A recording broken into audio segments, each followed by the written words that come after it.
Bora começar o nosso tema de hoje, né? Essa educação afrocentrada e literatura negra. É um tema que, assim, da sua propriedade, né? Que eu não. Que, na verdade, muita coisa. Eu não sei nem se você sabe disso, mas, assim, muita coisa, assim, que eu aprendi. é, Até de coisas que às vezes eu ouvia falar, mas eu não entendia direito. Eu passei a adentrar um pouco mais dessa leitura de mundo quando eu comecei a trabalhar com você lá em Sauípe. Então, eu estudei a minha vida toda. Não sei se é culpa da escola particular, não gosto nem de falar muito isso. Mas assim, o fato é que a minha vida inteira de escola eu não ouvi falar sobre várias coisas. Uhum. Então, algumas coisas que eu poderia falar ou fazer e que com o tempo eu fui entendendo, olha, isso não é bacana, isso não é legal, né? E a gente vai entendendo o porquê disso. Então eu sempre falei Exatamente. muito para algumas pessoas assim, gente, infelizmente a gente não, você pode não ser responsável pela educação que lhe foi ofertada, mas o fato é que as coisas estão aí e, no mínimo, a gente tem que ter abertura para poder aprender, né? Para poder Uhum. ouvir mais essas pessoas. Então, Exatamente. assim, não é bem assim o tema falar de discriminação aqui e tal, racismo e por aí vai, mas eu Vai acho engraçado. emergindo, É, é que eu digo né? assim, gente, eu acho engraçado porque às vezes a gente fala sobre essas coisas assim. Porque racismo, não, também não é assim, não tem muito racismo no Brasil, não tem muito preconceito. Ou então, como eu Não. ouvi há poucos dias, não tem racismo no Brasil, tem preconceito. Aí eu falei, não, eu tive que parar, sentar e explicar, porque na verdade a pessoa estava com na cabeça dela, racismo era outra coisa, né? Então, na cabeça da pessoa que falou, não era racismo, era preconceito. Então, assim, eu acho que isso, e aí eu converso muito com meu esposo e digo a ele, você tá vendo quantas pessoas têm informações equivocadas sobre os assuntos, quanto a gente ainda tem muito a poder aprender mesmo, né? Porque, pô, Avançar. você fala assim, imagina uma pessoa mais velha do que eu, assim, já, e eu falei assim, imagina, olha, ele não sabe nem o que é isso. Né? E eu também, por algum tempo, também não sabia algumas coisas, né? Mas, enfim, Uhum. bora lá. O que é essa educação afrocentrada? Primeiro, deixa eu me apresentar para quem não me conhece. É verdade, gente, eu Me tenho um chamo próximo Paula. âmbito de, até na live da secretaria, A eu nem falei gente sobre já mim se nada. conhece, a gente já É. se conhece e aí acaba, como assim, me apresentar, eu já te conheço. Mas eu me chamo Carol Deschella, eu sou professora, idealizadora do projeto Afroinfância, mas na verdade, antes de falar, né, de mim, eu gostaria de reverenciar quem veio primeiro, reverenciar os meus ancestrais e reverenciar aos meus mais velhos, a minha mãe, Marineusa, meu pai, Lourival, as minhas avós, Marias, os meus avós Rafael e Máximo Pereira. É importante a gente reverenciar essas pessoas que vieram antes da gente, né? E que me possibilitaram estar aqui hoje falando sobre esse assunto que nos é tão caro, que nos é tão urgente, que é a infância negra, que é a literatura negra, que é até mesmo racismo, né? E educação afrocentrada. E eu gostaria de começar falando um pouco sobre literatura, porque eu acabei de fazer uma live sobre literatura e eu estava fazendo a contação de história desse livro aqui. Eu vivo perdendo as coisas, viu? Eu estava fazendo a contação de história desse livro aqui, O Lelê, uma cantiga da África, escrito por Fábio Simões. É uma literatura preta, porque foi escrito por um homem preto, e traz também em sua narrativa elementos, né, que remetem à África, que remetem à nossa cultura. E durante muito tempo, a literatura infantil foi vista como um não lugar para as crianças pretas. As crianças pretas, elas cresceram e ainda crescem também, cercadas de símbolos e de elementos, né, pautados em estética branca, pautados em princípios e valores brancos. Então, essa criança preta, cercada, né, por esses valores, ela vai se enxergar através de um espelho distorcido, de um espelho fragmentado, não é um espelho autêntico. Então, é muito comum que os adultos também entendam a literatura como um lugar de não pertencimento. E eu gostaria de fazer uma pergunta para as pessoas que estão assistindo essa live e fazer uma pergunta também para você, Fernanda. Quais foram os livros de literatura preta que você leu durante a sua infância? Quais foram os livros que foram apresentados a você? Quais livros fizeram parte do seu repertório, entende? Literário? Quantos livros você pôde abrir, né? E vocês que estão assistindo puderam abrir e simplesmente passar as páginas e ver personagens negros e dizer, olha, eu me reconheço aqui. Eu me reconheço nesse personagem. Esse personagem parece comigo. Esse personagem parece com meu pai, parece com meu tio, parece com meu avô.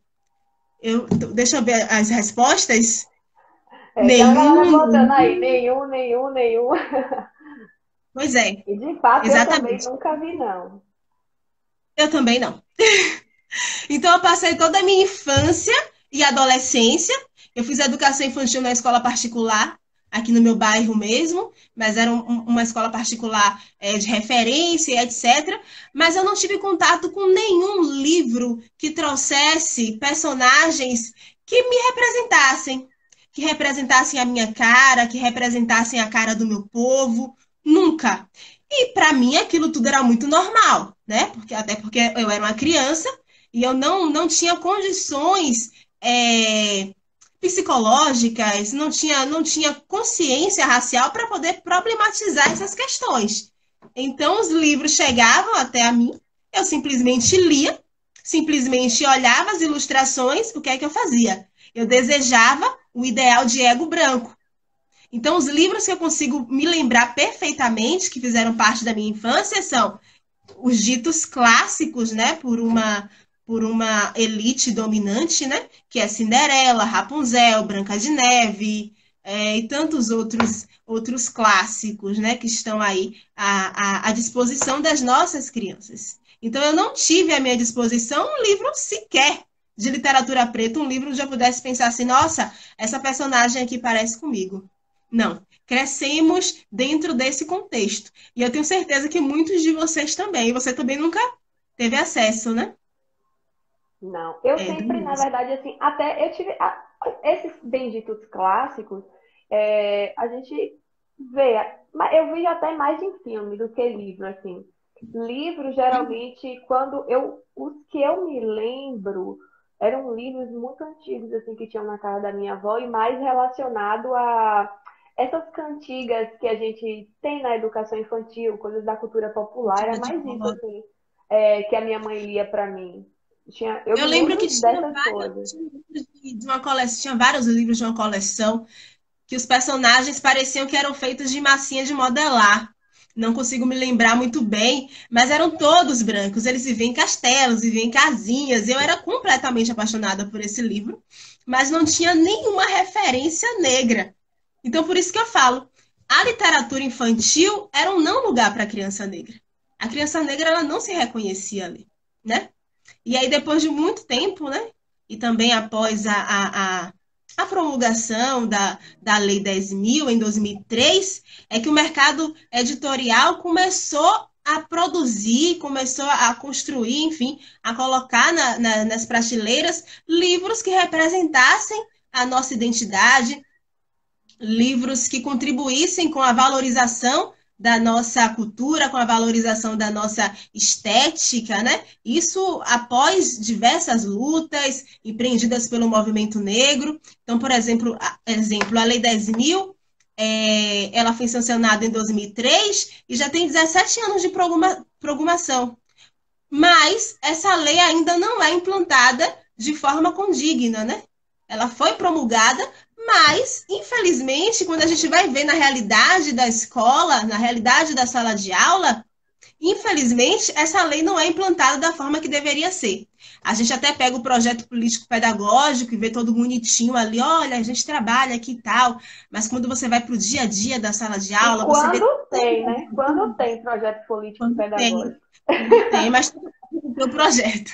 Porque todo mundo fala, não, é que a gente trabalha com diversidade e etc. Então, a Lei 10.000, os conteúdos referentes à história e cultura africana são trabalhados, sim, são revistos, e, enfim, não de forma distorcida. Então, nosso objetivo é não silenciar, né? É rever esses conteúdos que foram distorcidos e silenciados ao longo do tempo. Mas, infelizmente, a realidade não é essa, né? Muitas crianças ainda se deparam com livros que não as representam de forma alguma. E dentro do processo de construção identitária, a literatura preta, ela assume um papel importantíssimo, né? Para que a criança ela possa se ver, para que a criança ela possa se enxergar. E a literatura preta, ela vai muito além de personagens pintados de preto. E vai muito além de escritores brancos escrevendo, né, narrativas pretas e pintando personagens brancos de pretos também. A literatura preta é resistência, a literatura preta é reparação, a literatura preta é valorização da nossa identidade cultural. A literatura preta é resgate da nossa africanidade. E, sobretudo, a literatura preta permite que a criança negra possa sonhar, que ela possa ver um livro ali e pensar, nossa, eu posso ser astronauta, eu posso ser médica, eu posso ser advogada, eu posso ser professora. Uma coisa que elas não poderiam ver há um certo tempo atrás, a gente não poderia ver até certo tempo atrás. Nós que somos negras, não é isso? Então, hoje, quando a gente tem esse movimento, né, de literatura preta, isso muito também após a promulgação da Lei 10.000, a gente vê alguns avanços também, né? Ainda é preciso garimpar, o mercado editorial ainda tem um certo preconceito em relação a esses livros que abordam, né, a questão racial, que abordam narrativas que trazem personagens negros em diferentes contextos. Você tem que fazer esse garimpo mesmo. Você vai nas grandes livrarias, você não encontra esses livros. Então é mais fácil você Uhum. encontrar na mão de pequenos escritores, pequenos produtores, pequenas editoras, porque esses livros ainda vivem à margem da sociedade, o que é um problema muito grande. Eu lembro que quando eu fui trabalhar em Sauípe, eu levei para a escola um livro tanto, não sei se você conhece, que é um livro lindíssimo, né? E eu Lindo. levei toda animada, peguei o livro, abri e mostrei para as crianças as ilustrações, e as pessoas usam turbante, roupas coloridas, etc., que remetem bastante à África. E elas simplesmente começaram a rir. E eu fiquei sem reação, sabe? Eu fiquei sem reação. E você pensa, não, quando acontecer uma situação dessa comigo, eu vou saber contornar e eu vou saber muito bem o que fazer com essa situação. Mas nem sempre você consegue. O que eu pude sentir foi um nó na garganta e pensar, nossa, a gente precisa fazer alguma coisa. Na verdade, não foi em Mata, não, foi em São Francisco. É porque a gente é muita caminhada aí. Foi em São Francisco. Mas em Mata também enfrentei sérios problemas com as crianças em relação ao seu pertencimento racial. Coisas assim gravíssimas também. E as crianças começaram a rir e eu me senti totalmente constrangida, eu me senti totalmente acanhada e não consegui dar prosseguimento à história. Eu não tinha condições, porque elas apontavam e falavam: olha o cabelo dela, olha a roupa dela, olha isso, olha aquilo, porque elas não conseguiam se ver naqueles personagens. Porque elas rejeitavam aqueles personagens, uma vez que eles representavam a identidade delas, representavam a aparência física delas. Então é questão de auto-ódio mesmo, né? Então elas rejeitavam seus assemelhados étnicos porque elas se viam neles. Então isso era um problema muito sério. Então foi a partir daí que eu decidi construir um projeto, né? Para falar sobre representatividade negra na educação infantil.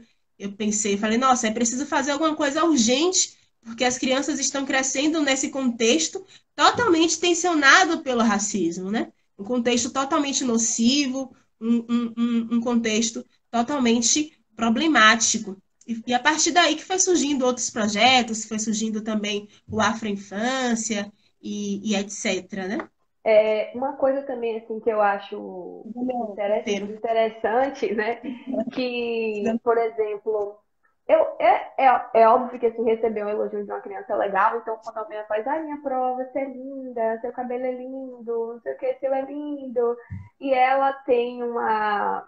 um estereótipo totalmente diferente do meu, né? E aí eu falo, e você é linda, né? E Uhum. vou trazendo isso para ela, porque às vezes é essa imagem que ela tem, assim, do outro que tem o cabelo mais liso, ou que tem a pele mais clara, e por aí vai, né? Sauípe, para mim, quando a gente trabalhava lá, eu achava, assim, muito bonito como as meninas que foram minhas alunas, depois passaram a ser suas alunas, né?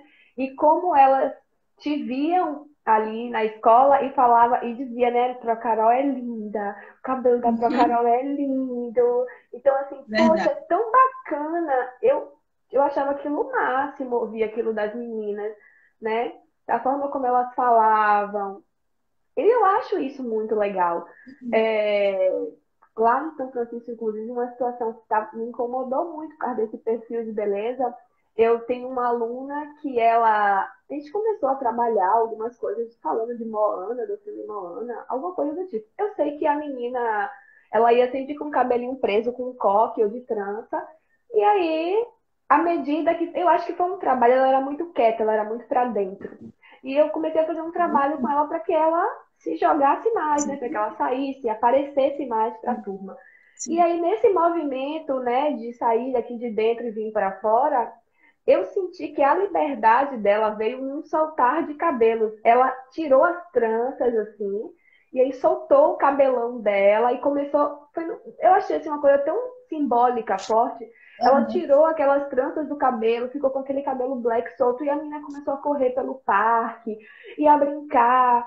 E a menina saiu daquele Sim. movimento de dentro e toma ele brincar e falar com todo mundo, que as pessoas diziam, gente, quem era fulana? Né? E aí eu cheguei a fazer um trabalho, né? Fiz uma documentação pedagógica, inclusive, na escola, falando sobre isso, do quanto elas saltavam o cabelo e diziam, minha pró, eu sou Moana, e balançavam os cabelos, né? E aí eu fiz a documentação falando isso, do como elas tinham nesse filme da Moana, que parecia com elas, né? Como elas Sim. abraçaram isso e saltaram. A alegria das meninas, não só dela, porque ela fez isso e começou a estimular outras alunas que estavam lá na hora também a soltar os cabelos e começaram a balançar. E aí, Uhum. nossa, eu estava deslumbrada, assim, com a alegria delas, com a forma como elas estavam se apresentando ali ao mundo, né, as pessoas naquele momento. E Uhum. em meio àquele destrave das meninas, você vê um adulto, que é isso? Quem mandou essa menina com esse cabelo solto desse jeito? E aí você vai, oh? Tipo, oh? Eu na hora, Aham. e aí eu achei. E aí na hora eu parei e falei, hã? Não entendi. Tem que Uhum. prender o cabelo dela. Prender o cabelo dela por quê? Eu não vou prender o cabelo dela, ela vai ficar com o cabelo dela do jeito que ela quer. O cabelo dela tá Exatamente. lindo, né? Então, E aí você. assim, vem dessas construções que são pesadas, sabe? Eu digo assim, hoje eu falo, eu converso muito com meu esposo, eu digo a ele assim, se me machucou aquela fala, porque ela era minha aluna, ela é uma criança, ela não tem que ouvir isso. Eu fico pensando, quando ela crescer, o quanto isso não pode machucar ela, o quanto isso não deve machucar uma mãe que talvez Uhum. escute isso do seu filho, né? E eu falei, a gente não pode mesmo permitir essas coisas. Eu fico Uhum. até eu sou meio chorona e quando eu falo dessas coisas eu dou a chorar. Que eu digo Eu assim, costumo gente, isso não dizer se que a faz, né? escola, a escola, ao mesmo tempo que é um espaço fértil, né, para a gente desconstruir uma série de preconceitos, uma série de estereótipos, a escola também, historicamente, tem se constituído um espaço de reprodução de racismo. A escola tem sido excludente, né? A escola, Uhum. ela tem um currículo central baseado em princípios brancos, em valores brancos.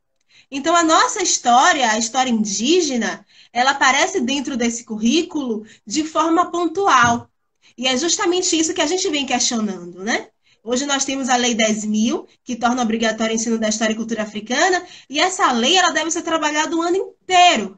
O ano inteiro. Em todas as disciplinas. Não é só na disciplina de artes, não é só na disciplina de história, não é só em literatura, mas é em matemática, é em biologia, é em geografia, entende? São todas as disciplinas. Mas, infelizmente, por conta do racismo estrutural, esse conhecimento não tem chegado a todas as pessoas. Ou, na verdade, há uma negligência, né, para que esses conhecimentos cheguem até esses professores e que esses professores e professoras possam construir com seus alunos em sala de aula. E a gente se pega nessas questões. Ou quando a gente faz um trabalho muito bom dentro da sala de aula, vem outros contextos de socialização que acabam desconstruindo esse trabalho. Então, a criança não tem só a escola como espaço de socialização. A criança tem a igreja, a criança tem o parque, a criança tem a televisão, que é uma instituição também, né? E a gente liga a televisão, a criança ela não se vê ali. Ela vê desenhos não representativos, ela vê novelas não representativas. O que é que vai acontecer? Ela vai idealizar um ego branco, um ideal de ego branco. Ela vai entender que a cor da pele dela, ela vai entender que o cabelo dela, que os traços diacríticos não são traços aceitos dentro da sociedade. Então, consequentemente, ela vai tentar manipular de alguma forma. Ela vai tentar se automutilar. Ela vai tentar ser uma pessoa que ela nunca vai conseguir ser. E ela vai viver uma eterna frustração. Por isso que é tão importante a gente trabalhar a partir de uma perspectiva afrocentrada de educação. E quando eu falo em perspectiva afrocentrada, eu trago o professor Molefe Achante, que foi ele quem cunhou esse termo lá na década de 60, que ele vai dizer exatamente assim, ó. A afrocentricidade é um tipo de pensamento, prática e perspectiva que percebe os africanos como sujeitos agentes de fenômenos atuando sobre a sua própria imagem cultural e de acordo com seus próprios interesses humanos. Ou seja, não queremos mais que outros grupos falem por nós. Nós temos voz, ok? E nós temos ações, nós temos atitudes. A gente quer construir o nosso currículo. Não queremos apenas um currículo onde os nossos conteúdos e os nossos saberes sejam incluídos. Queremos um currículo onde os nossos saberes eles possam dialogar com todos os outros, como o professor Renato Nogueira fala sobre a questão da roda, né? Ele traz um artigo que eu sempre cito, que é Entre a Linha e a Roda. Então, ele fala exatamente que a Europa, enfim, o branco, enquanto uma ideologia política, transforma esses conhecimentos como algo dicotômico, é isso ou aquilo, é certo ou errado, é etc., é bom ou é ruim, enquanto que a cultura africana, a cultura da roda, ela está aqui para agregar. Está aqui para agregar diferentes conhecimentos, diferentes saberes. Não está aqui para excluir. Então, a particularidade, né, da afrocentricidade, ela não exclui os outros conhecimentos, entende? Diferente que o eurocentrismo tem feito ao longo dos anos, quando ele traz a Grécia como berço da civilização, quando ele traz a Grécia como fonte de conhecimento universal, desconsiderando todo o conhecimento produzido pelos povos africanos, pelos povos egípcios. Então, Molefe Achante Molefe Assante também vai trazer essa questão do legado roubado, né? Então, muita coisa foi construída dentro do solo africano, principalmente dentro do Egito, mas os gregos, eles acabam usurpando esses conhecimentos e trazendo para eles, como se eles tivessem construído aquilo ali, como se o continente africano não fosse capaz de construir conhecimento, não fosse capaz de construir tecnologia, não fosse capaz de contribuir com a construção tecnológica, né, e científica da humanidade. Então, vários pesquisadores, como Diop e tantos outros, até o próprio Molefe, já vem desconstruindo isso, né? Carlos Mui, etc., desconstrói essa ideia, essa premissa racista e arrogante de que a Europa é o centro do mundo. Então, a educação afrocentrada, a educação afrocêntrica, ela vai chegar dentro da escola e falar, não, queremos também queremos viver e escutar a nossa história, aprender a nossa história a partir das nossas experiências, não a partir do que o outro fala. Durante muito tempo, dentro da escola, a nossa identidade, enfim, sempre foi apresentada a partir da escravidão. Então, antes disso, parece que não existia a história africana assim que a gente cresceu. E ainda havia aqueles que diziam, graças a Deus, os europeus invadiram o continente africano e trouxeram os africanos para a civilização. E eu já vi professores com esses discursos também, né? O que é É, muito louco e contraditório, mas é real, por incrível que pareça. eu ouvi também recentemente assim, é, não, mas teve o lado bom, né, da colonização. Hã? Eu fiquei meio assim, hã? O lado bom, Teve, não, porque mas você parte sabe, né? Teve o lado bom da colonização. Eu falei, e tem.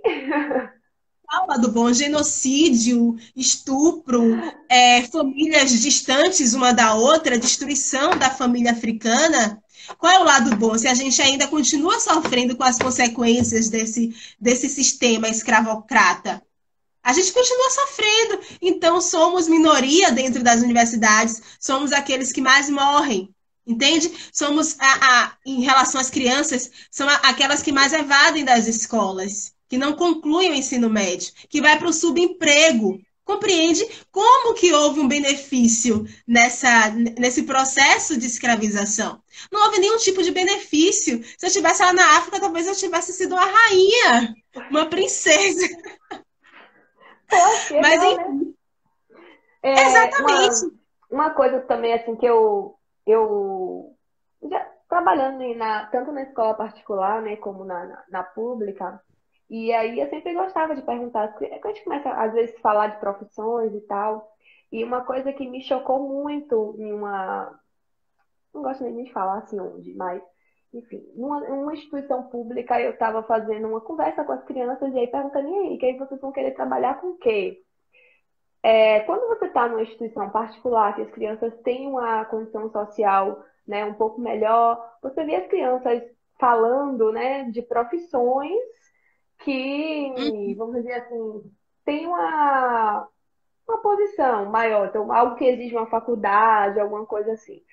E aí me chocou estar na escola pública, conversar com as crianças e o que elas queriam era ser piscineiro, ser caminhoneiro, trabalhar em hotel. Então, assim, coisas nesse nível. Ou seja, tudo que eles queriam eram atividades braçais, eram ser serviçais. Todas Uhum. as falas de todas as crianças. E aquilo me chocou muito. E eu falei, gente, por que que eles querem ser isso? Porque aquilo era o máximo que eles viam. Era só E era aquilo que eles referência que eles tinham enxergavam, de a base. referência que eles tinham. Então, aquilo era o máximo deles. E aí, ao ver isso, foi que eu fui entender a fala de um outro professor da região, que falou assim: vocês precisam mudar a cabeça dessas pessoas daqui. Vocês precisam fazer com que eles enxerguem que há muito além do que eles enxergam apenas aqui, do que eles veem aqui. O mundo é maior do que Uhum. isso. Eles só enxergam isso daqui, né? Então, assim, eu digo, gente, imagina uma pessoa achar que saiu da escola, virou piscineiro e era, assim, nada contra, mas ele achar que aquilo era o suprassumo da vida dele, sendo que ele pode ter muito mais na vida, Uhum. né? É, Isso. eu Sim. fico assim, pensando muito sobre isso. Eu falei, nossa, imagina, porque. E eu tento fazer também muito uma relação. Eu acho que assim, a internet tem ajudado muito a divulgar inúmeras coisas porque a gente não tem noção, vou falar assim, de pessoas que nasceram na minha condição social, né? Então, assim, tem muita coisa da qual eu nem sequer fazia ideia. Uma vez um amigo meu falou assim, Nanda, fulana que você conhece, ela passou a faculdade, ela ia para a faculdade e ela não tinha dinheiro para ir para a faculdade. Às vezes ela faltava a semana inteira, porque ela não tinha dinheiro de transporte. Na minha realidade, isso era tipo, poxa, sério? Ele não, é sério, nem todo mundo teve a vida que você teve, não, isso é verdade.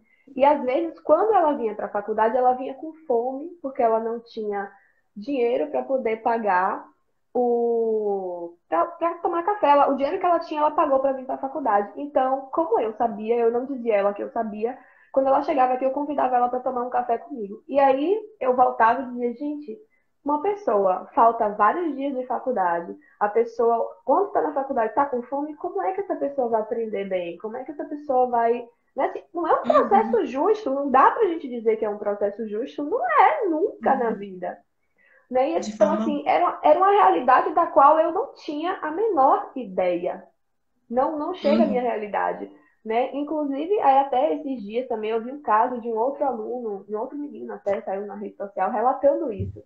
Ele falando, algumas pessoas falando da quarentena, de volta às aulas, e ele dizendo assim, enquanto as pessoas estão preocupadas porque não querem ficar dentro de casa, eu estou preocupado que se as aulas voltarem, eu não tenho nem dinheiro para ir para a faculdade, né? E eu falei, nossa, gente, como as coisas estão de fato Sim, são totalmente situações desiguais no realmente nosso mundo, né? totalmente desiguais, totalmente desiguais. E voltando para o caso das crianças, né, que queriam ser piscineiras e segurança, etc., elas tinham como espelho os pais dentro de casa, né? Então, os pais provavelmente ocupavam essas posições, essas profissões. Então, elas queriam ser como eles. Então, é importante que nós, professoras, apresentemos um outro repertório para essas crianças, para que elas entendam: olha, ok, mas você pode ser advogado também, você pode ser médico, você pode ser tantas outras coisas, né? Eu acho que nós, enquanto professoras, temos que suscitar na criança o desejo de sonhar e vislumbrar coisas novas. A gente não pode ficar nessa coisa de na mesmice e manter o status quo. Então, se o pai é assim, a criança vai ser assim e pronto, eu não posso fazer nada em relação a isso. A gente pode fazer sim. A gente pode apresentar um outro repertório para essa criança, para que ela venha sonhar.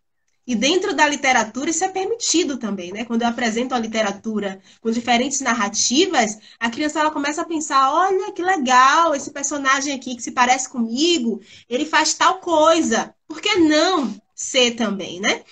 E se tratando de literatura preta, eu costumo muito trazer diferentes narrativas para dentro da sala de aula, narrativas que nem sempre problematizem o racismo, sabe? Porque eu acho que fica cansativo para a criança, principalmente para a criança pequena da educação infantil, a gente ficar o tempo todo falando sobre questões relacionadas aos signos e aos símbolos que são estigmatizados em nosso corpo dentro de uma sociedade racista, dentro de uma sociedade tensionada pelo racismo. Então, quando eu trago livros como esse aqui, Olelê, ou quando eu trago separei alguns livros para poder indicar no final da apresentação. Quando eu trago outros livros, As Panquecas de Mamapania e etc., são narrativas que não problematizam, mas que trazem um personagem negro. Então a criança está se vendo ali, entende? Então a gente não precisa o tempo todo estar problematizando. Por isso que a gente fala que a educação afrocentrada é uma educação diferente da educação antirracista. Eu sempre falava isso num curso que eu fazia, no Umbutu, que se a gente conseguir implantar uma educação afrocentrada dentro das escolas, que é trazer a nossa epistemologia para dentro do currículo e desconstruir esse currículo eurocêntrico, desconstruir esse currículo excludente, né, que se vê enquanto universal e todos os outros conhecimentos são apêndice, quando a gente conseguir desconstruir tudo isso, eu acredito que a gente vai dar um passo muito grande dentro da educação. Muito grande mesmo. Então, é nesse sentido que a gente pensa, a educação afrocentrada ela vai assumir um papel gigantesco, porque, ao mesmo tempo que a gente traz a África para dentro da sala de aula, que a criança conhece a sua verdadeira história, a educação antirracista será uma consequência.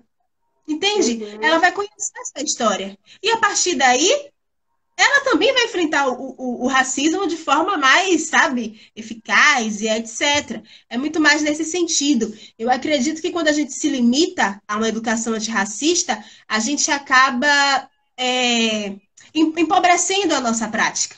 Vai descarregar, espera aí. Tem 15%. É porque eu estava na outra É, live, eu achei que ia dar. Mas acho que é assim rola. mesmo. A gente acaba empobrecendo a nossa prática quando a gente pensa, não, tem que construir aqui um plano de aula focado em uma educação antirracista. Por que não construir um plano de aula pensando nas construções egípcias? Por que não trazer para as crianças que o Egito, há muito tempo atrás, se chamava Kemet, sabe? E que no Kemet se inventaram diversas coisas, diversas criações. Tem um texto que eu adoro, que é do professor Lázaro Cunha, onde ele traz diversas contribuições, né? Que é as contribuições dos povos africanos para o conhecimento tecnológico, científico e tecnológico universal. Mas parece que dentro da sala de aula, da escola, a gente estagnou. Ou a gente fala sobre culinária ou fala sobre dança.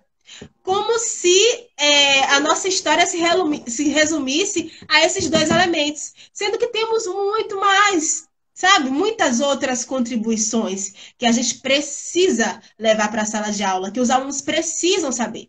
E assim, os alunos da educação infantil. E eles são capazes de abstrair isso também. Depende muito como você leva esse conhecimento para as crianças, sabe? Uhum. E elas precisam ter acesso a isso. Não é só culinária, não é só dança, adoro culinária, mas é importante a gente pensar, nossa, e as outras construções que são tão importantes? E as construções que a Europa, durante muito tempo, tem usurpado, tem roubado e como é que eu posso dizer? Tem atribuído essas construções à Grécia, entende? Então, aqui, por exemplo, é um breve histórico, então traz várias contribuições, tem um legado científico e tecnológico para a medicina. E tem um papiro, deixa eu ver aqui, dentro da Grécia, né, dessa filosofia ocidental, se acredita que o pai da medicina foi Hipócrates. Mas antes de Hipócrates, teve Imhotep lá no Egito, mas ninguém fala isso. E já existia papiros, sabe, datados bem antes de Cristo, assim, muito antes, que já falava como verificar os batimentos cardíacos. Esse processo de mumificação, por exemplo, isso tudo é medicina, entende? Então, Uhum. no antigo Kemet, já se falava em ginecologia natural. E isso não é falado nas escolas. Então, a aromaterapia e tantas outras ciências surgiram no Egito. Mas todos esses conhecimentos são atribuídos a outros povos. Então, por exemplo, eu falei agora de Hipócrates, que dizem que é o pai da medicina, mas esquecem de Imhotep. Esquecem não. Isso é tudo proposital, porque faz parte de um projeto para poder marginalizar, para poder inferiorizar o nosso conhecimento, para inferiorizar a nossa contribuição, para dizer que a África não contribui com a humanidade, entende? Porque eles sabem o nosso potencial. E aí tem aqui, deixa eu ver mais. Tem muita coisa. Eu deixo como recomendação esse texto, que é Contribuições dos Povos Africanos para o Conhecimento Científico e Tecnológico Universal, é essencial para se levar para a sala de aula, da educação infantil até o ensino médio, até a EJA, ok? Então, astronomia, Muito sabe? legal. Os povos, deixa eu ver aqui. Os povos Dogon, da nação Dogon, eles já tinham estudos relacionados à astronomia.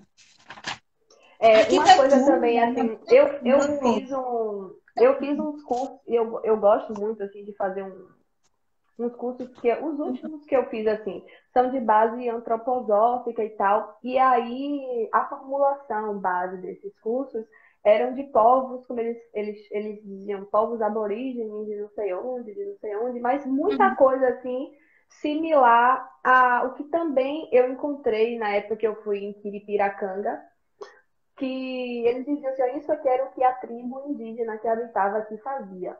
E revisitando algumas coisas, eu fui ver que assim, muito do que estava sendo construído ali eram de algo que essas civilizações que alguns gostam de chamar de primitiva já Uhum. faziam e já sabiam, né? E aí no curso eu lembro que um dos que eu fiz a mediadora falava assim pra gente, quantos sentidos a gente tem? Aí todo mundo, 5. Aí ela fez, é, isso é o que nós, a educação que a gente tem hoje, disse pra gente, que nós só temos 5. Mas os nossos estudos, essas nações mais antigas, chegavam a dizer, aí ela contou, na verdade, a história, né, de uma, como se Uhum. fosse a figura, o líder da nação, que quando o homem chegou lá, falou para ela assim, eu tenho 5 sentidos, ela fez, só? Nós aqui temos no mínimo 120. E aí o cara fez, Nossa, hã? Tipo, como sim. assim? Onde estão todos esses sentidos que a gente não conhece? E isso ficou muito forte para mim, porque eu disse assim, gente, quanta coisa a gente vai deixando passar, quanta coisa esses povos sabem. Eu estava lendo outro dia o Insta de Projeto Aimirim, tinha um texto muito bonitinho, Nossa, muito isso. lindo, indígena assim também, e eles trazem muito uma referência de coletivo, da força do coletivo, de agregar conhecimento e não de entrar nessa questão do certo ou errado, né, dessas dicotomias e tal. E eu acho isso muito legal. Né? Foi uma das coisas que assim eu aprendi a criar projetos dessa forma, eu nem sabia, inclusive, eu falei para você assim, olha, tem muita coisa que eu não sei bem o que é que define essa educação afrocentrada, mas pela definição assim que você está me dando, me parece que tem muita similaridade com isso. Então você agrega, você junta os conhecimentos, né? Não tem essa questão de divisão de coisas.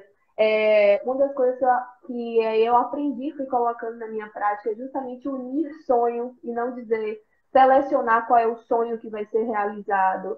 E aí você une as potências, justamente porque eles trazem uma ideia de que se aquele sonho nasceu dentro de você, é porque a Terra, o mundo, precisa que ele seja realizado. Então não dá para descartar. E aí vem todo, na Uhum. verdade, um estudo, uma ideia, né, por trás que diz assim que a gente tem essa segmentação do homem e natureza. E o homem, na verdade, tem se colocado acima da natureza. E isso me Uhum. reflete muito também, uma vez, uma leitura de Paulo Freire que eu vi que ele falava muito isso. Enquanto o homem não entender que ele não está acima, ele vai ficar Exatamente. assumindo, ele vai ficar assumindo esse papel Uhum. de explorador da natureza, vai destruir a natureza e não percebe que quando ele destrói a natureza, ele se destrói. Ele também é Uhum. natureza, ele também faz parte desse ciclo. Mas essa cultura que a gente vem, eurocêntrica e por aí vai, influencia em Sim. tudo isso, É porque vem interessante trazendo que é essa uma ideia pra revista, gente. você acaba realmente. Existe uma relação muito utilitarista, sabe? Com a natureza. Parece que a natureza está aqui para servir os seres humanos. E quando a gente pensa na filosofia africana e pensa nas experiências africanas, a natureza ela não está desassociada das práticas cotidianas. Então, por exemplo, eu gostaria de falar sobre as religiões de matrizes africanas, o candomblé, por exemplo. O candomblé, dentro do candomblé, você pode cultuar a água, você pode cultuar o fogo, você pode cultuar, enfim, o vento, sabe? Os orixás estão ali também. Então há uma relação de respeito muito grande com as folhas, com a natureza, com os animais, coisa que no Ocidente a gente não consegue, a gente não enxerga isso, a gente não vive isso. Porque a relação é totalmente utilitarista. Os animais e a natureza estão aqui para nos servir. Basicamente isso. Então, esse é um dos princípios, né, da filosofia africana, é estabelecer essa conexão com a natureza, entender que nós fazemos parte da natureza e de que ela não é a parte, não. Ela não está aqui para a gente utilizar, para a gente explorar e etc.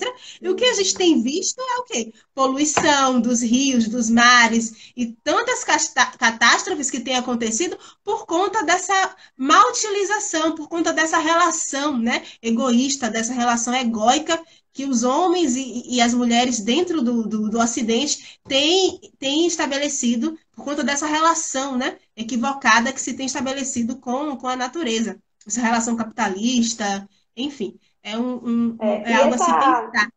e tá tão acirrado assim essa coisa dentro da escola que quando você leva um trabalho com os elementos da natureza para dentro da escola, aí o povo vem com os preconceitozinhos do tá fazendo macumba, tá fazendo feitiço com as crianças, né? Uma coisa assim, meio super louca, Uhum, né?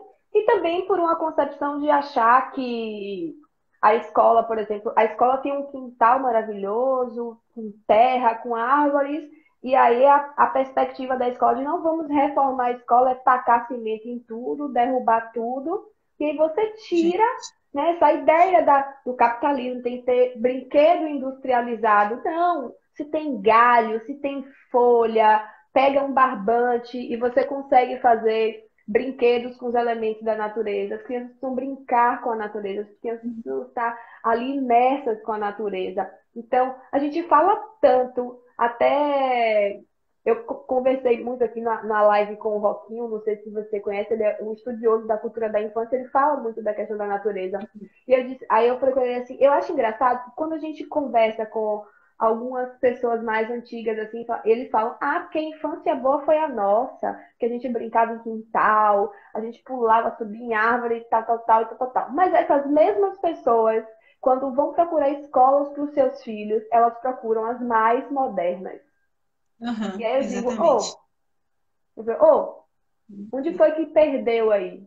Porque se a sua Uhum, infância boa foi uma infância de quintal, foi uma infância de terra, de água, de pular fogueira, de brincar com fogos, né? Foi a cultura da estar ali imerso total com esses elementos de respeito, de se desafiar. Por que que você está querendo proporcionar uma outra coisa ao seu filho e uhum. por aí vai, né? Então, assim, é esse pensamento que está aí moldado por essa ideia, Eu né, estava pensando isso. Eu estava pensando ultimamente, eu pretendo escrever algum artigo ou um texto no Afroinfância, não sei, falando sobre isso. Não tem como você pensar a educação infantil afrocentrada sem pensar a ideia de movimento, sem incluir a natureza nisso. Não tem como. Porque a gente pensa numa roda, roda é movimento, sabe? É cíclico. Então você vai para a cultura africana, tudo, praticamente tudo é feito em roda. O xirê no candomblé em roda, a capoeira em roda, o samba o samba de roda em roda, entende? E A Carol, rodinha na sala de aula é em roda, um butu é roda. Então a gente não tem como você pensar a educação infantil afrocentrada estática, sentada numa cadeira e a professora expondo ali as coisas, sabe? E sem trazer os elementos da natureza para dentro da sala de aula. Isso é impossível. E trazer com muito respeito, né? Eu fiz até recentemente aqui no Afroinfância uma oficina de incensos naturais, até para a criança entender essa relação, né, com a natureza, essa relação de respeito com a natureza também, né? A gente precisa resgatar isso. E eu tô escrevendo, eu vou falar em primeira mão aqui no seu perfil. vai lá. Terminamos agora um livro infantil que fala justamente sobre como a alimentação pode também contribuir com esse resgate da nossa identidade africana, no caso da criança com a construção, né? Porque ela é criança, resgate a gente se fala com adultos que já passou por uma série de conflitos e tensões. A criança ainda está, né? Construindo a sua identidade. Então, o livro fala justamente sobre isso. Como a alimentação natural pode contribuir com a construção da nossa identidade africana, né? E a gente, né, as crianças estão imersas a vários alimentos industrializados e os pais não refletem sobre isso, e a gente precisa refletir.